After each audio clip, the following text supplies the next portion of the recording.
quickly talk about falsifiable questions. Um, Here's one that I see pretty often, or something like this. I tried to choose one that no one actually had because I didn't want to make it seem like I was picking on anyone individually. But the other thing is, if you did have a question like this, so did possibly half the class. So don't feel like you're the only one and this video is just targeted towards you. I'm making the video because it is definitely um, a skill uh, that we need to talk about. So, is will we find a cure for aphasia really a falsifiable question? So, I mean, I know that I've said a falsifiable question is one that can be answered by either yes or no. And the way that this is phrased, it does seem like it can be answered by a yes or no, but where is that answer coming from? Will we find a cure for aphasia? How can we possibly answer um, a yes or a no? That requires like seeing into the future or um well, pretty much seeing into the future, I guess is the only way. So it's not really a meaningful yes or no answer. So let's I guess what I need to do is kind of amend that a falsifiable question can be answered with a yes or no to say that a falsifiable question can be answered with a meaningful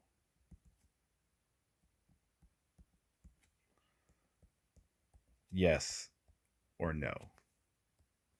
Right? So something that actually we can find data for, we can test it, we can figure out if this is an actual answer, right?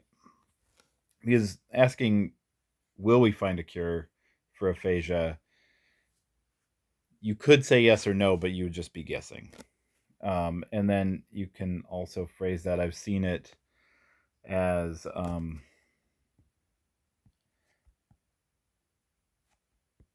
is there a cure? So I guess what this is implying is we haven't discovered it yet, but there is potentially one out there, maybe. But again, we don't know this. I mean, if it's something like ASD or aphasia or something like that, the answer right now is no. There is no cure right now. Um, is there a cure in the future? Well, now you're back to your like yes no thing where you really can't tell, and so it's not meaningful. This no is also not meaningful because we know that. We know there's no um, cure for these. That's part of, what you learn when you first talk about the disorder. Right now there's, ASD happens and there's no way to mitigate or cure it. I mean, the other thing is wrapped up with that is not everybody thinks that that should be something that is cured. Aphasia, of course, I think everybody would like a cure for that one, but we've got the same thing going on. Currently, there is no cure. In the future, we just don't know. So, what can you do to make some of these better? Well, you can look at what are some current um, therapies. Therapies is not really the right word, um, but I think you understand what I mean. So, what are current therapies? You could identify a couple of those, and then you could ask something like, does therapy A work better than therapy B. I mean, because then we can test this, right? You get a group of, um, who knows? Let's aim big. We'll get 50. Hey, my screen resized itself. I didn't want that to happen. So we get 50 people, and they're going to get A, and 50 people, and they're going to get B. And then we're going to compare them. We'll end up with some sort of graph. Here's A, here's B. B's the winner. A lot of times this has already been done, because when we come up with a new therapy, that's kind of a typical question to wonder about. If it hasn't been done, I mean, that can be your question. If it has been done, there are different groups of people that can have something like, let's stick with aphasia, but let's say that there's a treatment or a therapy. That treatment is the word I was looking for. Not therapy, but a treatment. Some sort of treatment for aphasia. Maybe there's 2 or 3 methods that you can work through for, let's just say, Broca's aphasia. But we could break this group into like kids, adults, low IQ, well, let's say low or high IQ, so we could do kids versus adults. Which treatment works better for kids, which works better for adults. We could do different IQ measures. Maybe there's a treatment that works really good for people with high IQ, but it requires more cognitive effort than somebody with low IQ can put in, and so there's actually a better treatment for them that isn't the one that's better for people with high IQ. We could look at something like high and low motivation. Some people are extremely motivated to get back to where they were. Others may have fallen into a depressive episode and they have low motivation because they just don't think they're going to progress. And maybe one treatment, you get a big benefit from being highly motivated, and the other one is going to benefit everybody the same no matter what. So that's another thing that you can do. And see, the deal with all these is you can ask this question: do highly motivated people with Broca's aphasia do better with therapy A than therapy B? And do lowly motivated people with Broca's aphasia do better with therapy A and therapy B? You can ask that question, and the therapies already exist. They're not cures. They're just ways to address the problem. We know that they don't, work every time. We know that they don't work quickly, but they tend to work for some people, and so you could test these. You could see which is better for high and low motivation. Then when you ask the question, does therapy A work better than therapy B for highly motivated people, you can actually get a yes or no answer.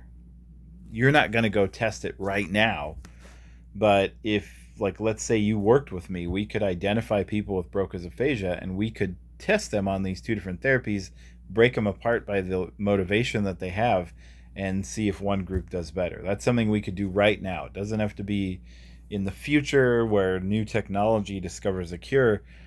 This is something we could do right now, and that's what I'm looking for with a falsifiable question. It's a meaningful yes or no answer. Something that if I gave you $10,000 and a semester or 2, you could go do it and bring the answer back yourself. You wouldn't have to rely on, geneticists to find some sort of cure in 2 years or 200 years or something like that. So that is how to get to a good falsifiable question. Okay, remember also, um, we want a falsifiable question. I want and you want. This is the we. You want it because if I see it, you're going to get a better grade. So we collectively want these things. We want a falsifiable question with a meaningful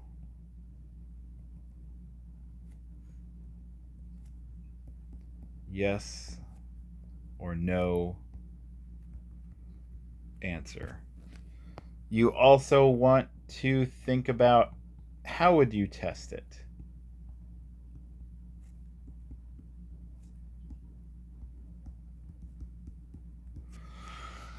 So, like, what are your groups?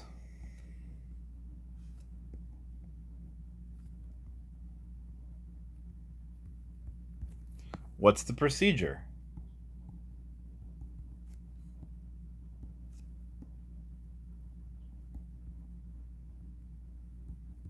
And you don't have to have this, but if you have an idea about how you think it's going to turn out, what's your hypothesis?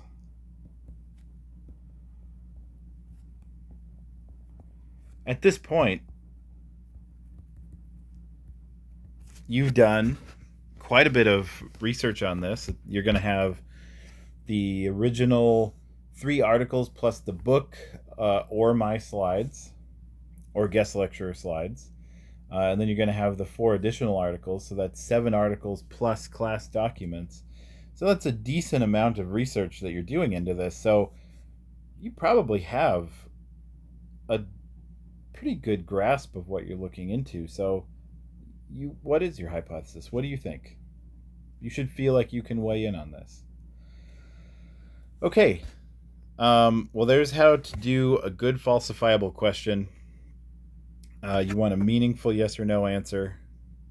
You want to talk about how you test it, what the groups are, what the procedure is, and add in your hypothesis if you have one. If you're really just not sure, you don't have to make one up. It's okay. I'm not going to give you points or take away points if you have a hypothesis, but I mean, that's kind of one of the fun parts is applying the knowledge that you've got to think about this problem. The other thing is when you actually are on the job and you start to see the things that you've researched, through, researching it through reading, you might actually want to do the study that you've proposed and do the actual research where you actually test something and come up with a publication of your own to add to, the knowledge base for other practitioners. So, okay, hopefully you can use that information to make your submission even better. And I'll talk to you soon.